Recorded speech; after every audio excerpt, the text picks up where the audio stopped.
आदाब। उर्दू खबरनामे में आपका खैर मकदम है। मैं हुसैमा काजी। आए डालते हैं नजर अहम सुर्खियों पर। उत्तराखंड में मुसलमान ताजरों के लिए पोस्टर चस्पा, कहा 15 जून तक करें दुकानें खाली वरना हालात के लिए रहे तैयार। राम मंदिर और हनुमान नौजवानों को नहीं दे सकते नौकरी, सैम पित्रोदा के बयान के बाद भाजपा ने कांग्रेस को लिया आड़े हाथों, कहा हिंदू के खिलाफ जहर उगलने और मंदिरों को बदनाम करने की है सोच। राहुल गांधी पर नड्डा के तबसरे पर बोले भूपेश बाघेल, कहा कांग्रेस कैसे ले उन्हें संजीदा जिसे खुद भाजपा नहीं लेती संजीदगी से। भाजपा G20 जैसे अजलास करा के अपने करतूतों पर डाल रही पर्दा। उमर अब्दुल्ला का इलेक्शन कमीशन से सवाल, पूछा क्या इलेक्शन कमीशन पर है किसी का दबाव। श्रीनगर के जादिबल इलाके से शर्मनाक वाकया आया सामने, स्कूल प्रिंसिपल को छेड़छाड़ के मामले में लिया गया हिरासत में। NIA की ममनुआ दहशतगर्द तंजीम खालिस्तान टाइगर फोर्स के खिलाफ कार्रवाई, पंजाब और हरियाणा के 10 मकामात पर तलाशी, मुजरमाना साजिश के सिलसिले में मारे गए छापे। अमरनाथ यात्रा से कबल हिफाजती इंतजामात पे बोले लेफ्टिनेंट गवर्नर मनोज सिन्हा, कहा इंतजामिया इस काबिल के चैलेंजेस से निमटने की रखती है सलाहियत। अली मोहम्मद सागर ने हुकूमत को बनाया हत्वे तनकीद, कहा शहर श्रीनगर मुकम्मल तौर पर नजरअंदाज, शहरी आबादी पुष्टवादीवार। यात्रियों के लिए खुशखबरी, जम्मू में अमरनाथ यात्रा निवास और डिजास्टर मैनेजमेंट सेंटर का होगा कयाम, लेफ्टिनेंट गवर्नर मनोज सिन्हा ने रखी संगे बुनियाद।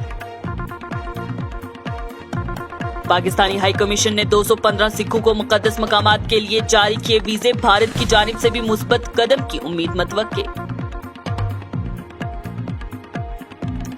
और ऑल जे के ट्रांसपोर्टर्स वेलफेयर एसोसिएशन की सरकार को ललकार, सोमवार तक का दिया वक्त, कहा अगर मांगे नहीं की गई पूरी तो सख्त एहतजाज का करना पड़ेगा सामना। अब खबरें तफसील के साथ। उत्तराखंड के उत्तरकाशी शहर में मुस्लिम ताजरों को 15 जून तक दुकानें खाली करने की धमकी देने वाले पोस्टर लगाए गए हैं। देवभूमि रक्षा अभियान की तरफ से लगाए गए पोस्टर में कहा गया है कि लव जिहादियों को 15 जून को होने वाली महापंचायत से पहले अपनी दुकानें खाली करने की इत्तला दी जाती है। अगर आपने ऐसा नहीं किया तो ये वक्त पर मुनहसर होगा। दरअसल उत्तरकाशी जिला में पिछले कुछ दिनों से कशीदगी का माहौल है। गुज़श्ता माह एक 14 साला हिंदू लड़की को अकलीती बरादरी के एक नौजवान समेत 2 अफराद ने अगवा कर लिया था। जब मामले ने जोर पकड़ा तो पुलिस ने 27 मई को उबैद खान, जो कि 24 साल का है, एक मकामी दुकानदार है, और एक मैकेनिक जतिंदर सैनी को गिरफ्तार किया था। इतलात के मुताबिक मकामी बाशिंदों ने इल्जाम लगाया है कि लव जिहाद का मामला है। इसको लेकर काफी हंगामा हुआ। इसके बाद से उत्तरकाशी शहर में कशीदगी फैल गई। अब पीर को परूला मेन बाजार में मुस्लिम दुकानदारों की दुकानों के बाहर शटर पर पोस्टर चस्पा किए गए हैं, जिसमें मुस्लिम ताजरों से कहा गया है कि वो 15 जून को होने वाली महापंचायत से पहले अपनी दुकानें खाली कर दें।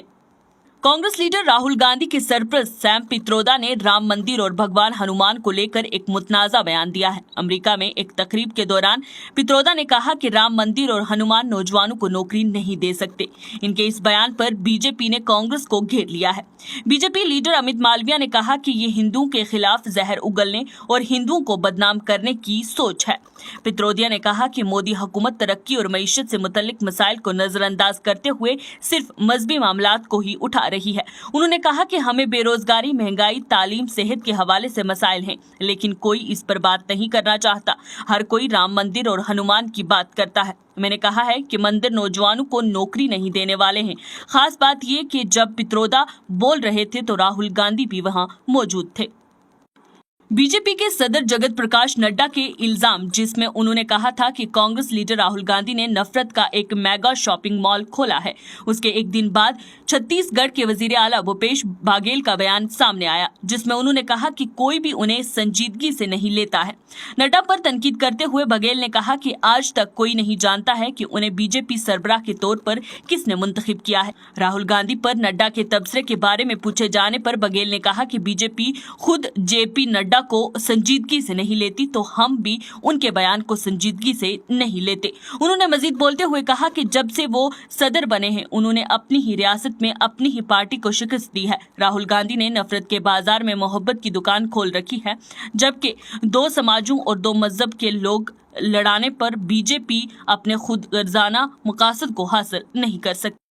नेशनल कॉन्फ्रेंस के रहनुमा उमर अब्दुल्ला ने श्रीनगर में पार्टी हेडक्वार्टर के बाहर नामानिगारों से बात करते हुए कहा है कि इलेक्शन कमीशन को लोगों को ये बताने की हिम्मत करनी चाहिए कि जम्मू और कश्मीर में असेंबली इंतखाबात क्यों नहीं कराए जा रहे हैं।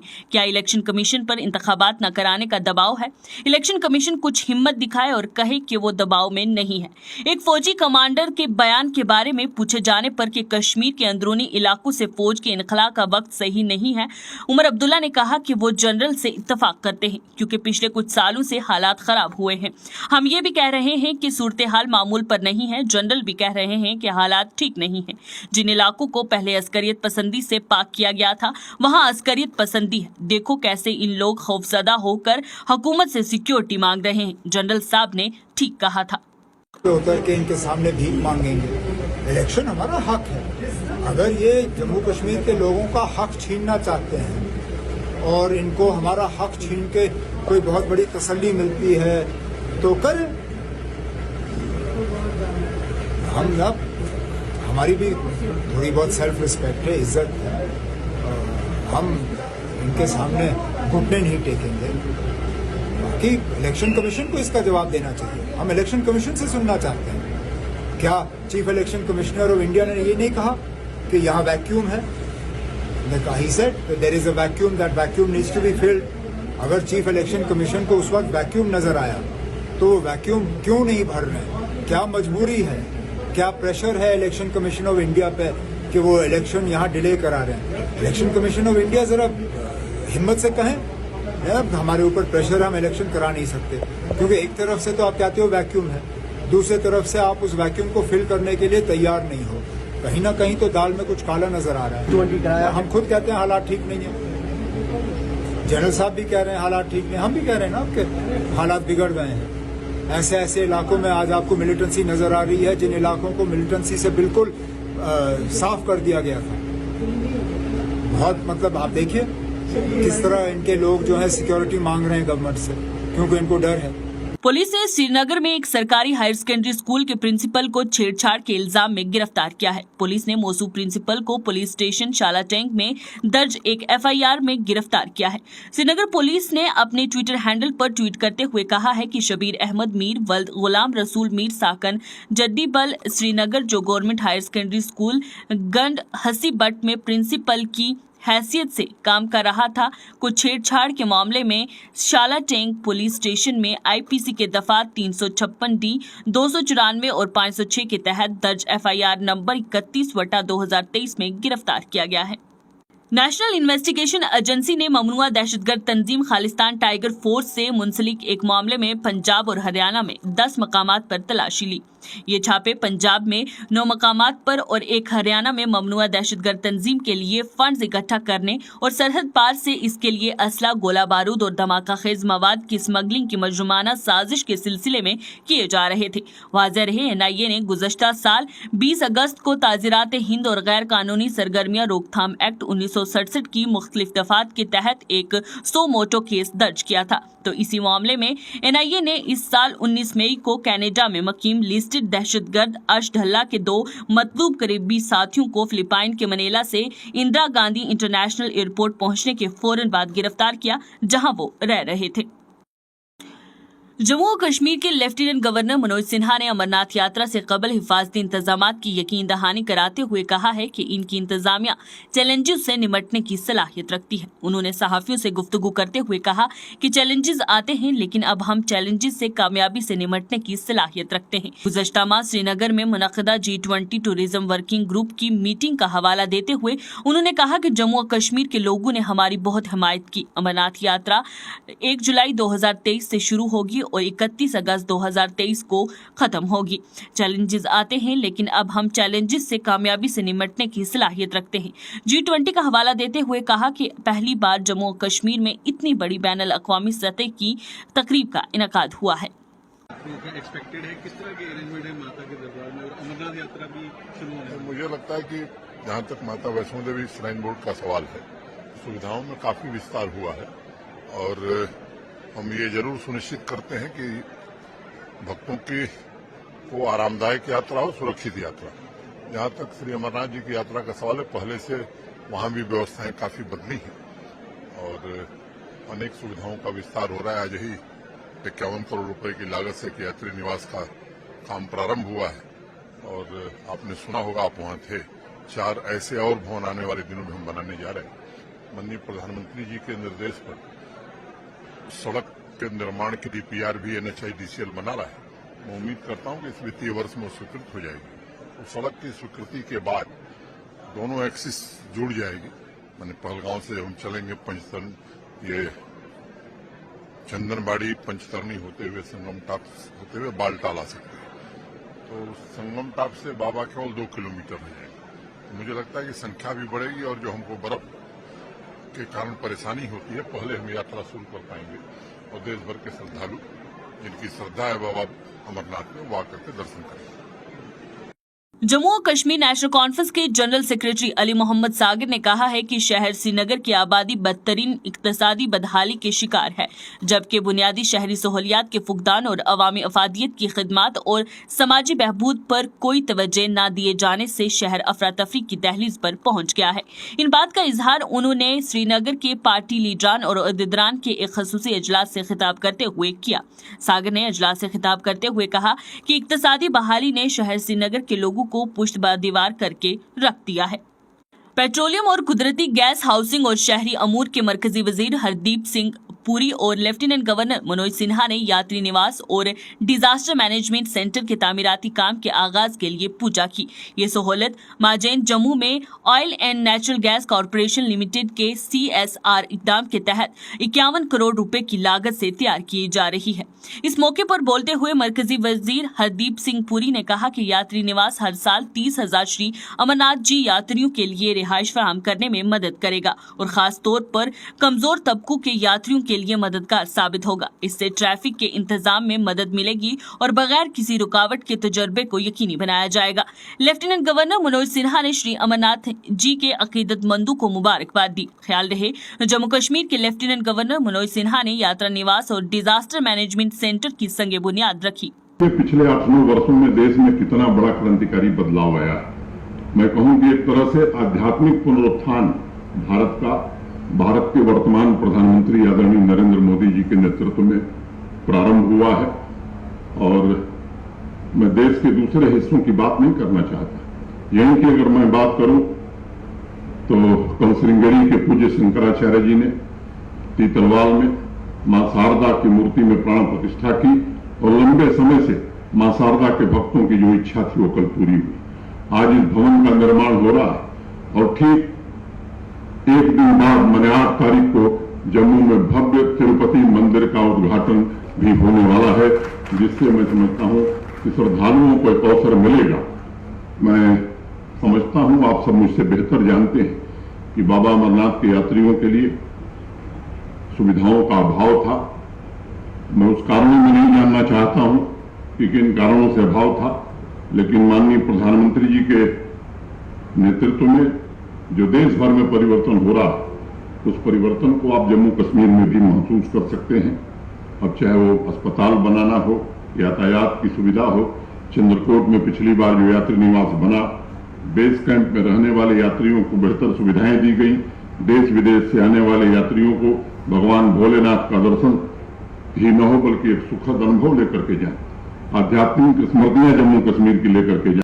पाकिस्तान ने गुरु अर्जुन देव जी के योम शहादत के मौके पर मुनक्कद होने वाले सालाना त्यौहार में शिरकत के लिए भारत से जाने वाले सिख बरादरियों को 215 वीजे जारी किए हैं। पाकिस्तान के दौरे के दौरान जायरीन से गुरुद्वारा पंजा साहब, गुरुद्वारा ननकाना साहब और गुरुद्वारा करतारपुर साहब समेत मुतअद्दिद मुक़द्दस मकामात की ज़ियारत की तवक्का है। वो 8 से 17 जून के दौरान मुनक्कद होने वाले फेस्टिवल में भी शिरकत करेंगे। आपको बताएं तो पाकिस्तानी हाई कमीशन ने जारी करदा एक बयान में कहा है कि वीज़ों का अजरा हुकूमत पाकिस्तान के 1974 के मजहबी मकामात के दौरों पर 2 तरफा प्रोटोकॉल को मुकम्मल तौर पर लागू करने के अज़्म के मुताबिक है। हर साल बड़ी तादाद में हिंदुस्तानी यात्री मुख्तलिफ मजहबी त्यौहारों और मौक़ों को देखने के लिए पाकिस्तान आते हैं। पाकिस्तान के नाज़िम उल अमूर सलमान शरीफ ने आज़मीन हज के लिए नेक ख्वाहिशात का इजहार किया। उन्होंने कहा कि पाकिस्तान मुक़द्दस मजहबी मकामात के तहफ़्फ़ुज़ के साथ साथ आने वाले ज़ायरीन को ज़रूरी सहूलियात फराहम करने के लिए पुरअज़्म है। All Jammu and Kashmir transporter welfare association ने जम्मू में एहतजाज कर सरकार के आगे अपनी मांगों को रखा। एसोसिएशन के सदर विजय सिंह चिब ने मीडिया से बात करते हुए कहा कि उनकी तवील अरसे से जेरल तवा पड़ी मांगों को पूरा किया जाए, जिसमें उन्होंने मुतालबा किया था कि ई रिक्शाज का मखसूस रूट और इनके ड्राइवरों के लाइसेंस को यकीनी बनाया जाए। मुजाहिरीन का कहना है कि उन्होंने इससे पहले भी सरकार के आगे अपने मुतालबात को रखा, लेकिन उन्हें नजरअंदाज किया गया। विजय सिंह ने मजीद बोलते हुए कहा कि अगर सरकार इस बार अनसुनी कर देगी तो ये एहतजाज सख्त मोड़ लेकर उभरेगा। आपको बताएं तो all Jammu and Kashmir transporter welfare association ने सरकार को आइंदा पीर यानी कि सोमवार तक का वक्त दिया है कि उनके मुतालबात पर नजरसानी की जाए। देखिए, आज जो ये हमारा, क्योंकि हमारी जो ट्रांसपोर्ट है, क्योंकि ये जो हमारी आज की जो मांग है, क्योंकि हमने सरकार को ये जो मांग ई रिक्शा के खिलाफ आज जितने हमारे ये ऑटो ड्राइवर और मिनी बसों के गाड़ी मालिक इकट्ठा हुए हैं, क्योंकि हम ये भी नहीं कहेंगे कि सरकार ने हमारी बातें नहीं मानी, लेकिन पेंडिंग जो हमारी डिमांड्स है वो ई रिक्शा के, क्योंकि ई रिक्शा जो धड़ल्ले से शहर में चल रहा है, इनके मैम ने, डीसी मैम ने जो रूट्स बनाए हैं और वो 86 के करीब रूट्स हैं, तो हमारी उस टाइम मांग थी सरकार से कि ई रिक्शा के पर्टिकुलर जोन बनाए जाएं, रूट बनाए जाएं, किराया फिक्स किया जाए और इनके ड्राइविंग लाइसेंस होने चाहिए। मगर बड़े अफसोस के साथ मुझे ये कहना पड़ रहा है कि हमने काफ़ी वेट कर करके आपने देखा रोज ई रिक्शा के कहीं कहीं कोई चोरियां हो रही हैं, कहीं कोई झगड़ा हो रहा है, कहीं मार कुटाई हो रही है। तो हमने ये आज जो जितनी भी हमारी ये जो हमारे ड्राइवर साहिबान हैं, हमने आज ये मीटिंग है हमारी, कोई प्रोटेस्ट नहीं है, मगर इस मीटिंग में हमने डिसीजन लिया है कि हम सरकार को मंडे तक का टाइम देंगे और उसके बाद अगर कहीं हमारी बात को कहीं अनदेखा करा गया तो हमारा जो आंदोलन है मंडे से इतना उग्र होगा और उसकी वो जो जिम्मेवार होगी वो सरकार होगी, क्योंकि हमारी जो मांग है ये जायज़ मांग है। हमने ये भी नहीं कहा कि जो ई रिक्शा आपने लाया वो आपने नजायज़ लाया हुआ है, आप उनको अपने रूटों पे चलाइए जहां उनके रूट दिए हुए हैं, मेटाडोर के भी रूट्स हैं, लेकिन जितने जो लोकल जो काला ऑटो है, सबका पेट, सबकी रोजी रोटी चलनी चाहिए। तो आज जो हमने ये एक जितना भी हमारा ये मीटिंग हमने रखी है, क्योंकि सरकार को चाहिए, मैं माननीय हमारे जो गवर्नर साहब हैं उनसे अपील करूंगा, हमारी हर बात आपने माननी है, क्योंकि इस टाइम मुझे जैसा लग रहा है कि यहाँ कहीं कोई ऐसा कोई वाकया ना हो जाए हमारे ई रिक्शा के ऑटो के कारण, कहीं किसी की जान ना चली जाए, क्योंकि अपनी जो हमारी गाड़ियां हैं हमने इन लोगों को बांधा हुआ है, क्योंकि आप देखिए ई रिक्शा का हर रोज कोई ना कोई पंगा हो रहा है। मगर हमारी तरफ से दोनों हाथ जोड़ के प्रार्थना है कि सरकार मंडे से पहले अगर हमारी मांग नहीं मानी गई तो सबसे बड़ा मैं आपके माध्यम से ये कहना चाहूँगा, हमें मजबूर मत करे सरकार, क्योंकि ये रोजी रोटी का सवाल है, सबका पेट पलना चाहिए। इतनी तादाद में काला ऑटो है, उनकी लोगों की रोजी रोटी, मेटाडोरों के रूटों पे ये ऑटो चल रहा है ई रिक्शा, तो इनके जो रूट्स हैं उन पे ये चलें। अगर सरकार उर्दू खबरनामे में आज के लिए बस इतना ही। आप देखते रहें न्यूज इनसाइडर 24/7।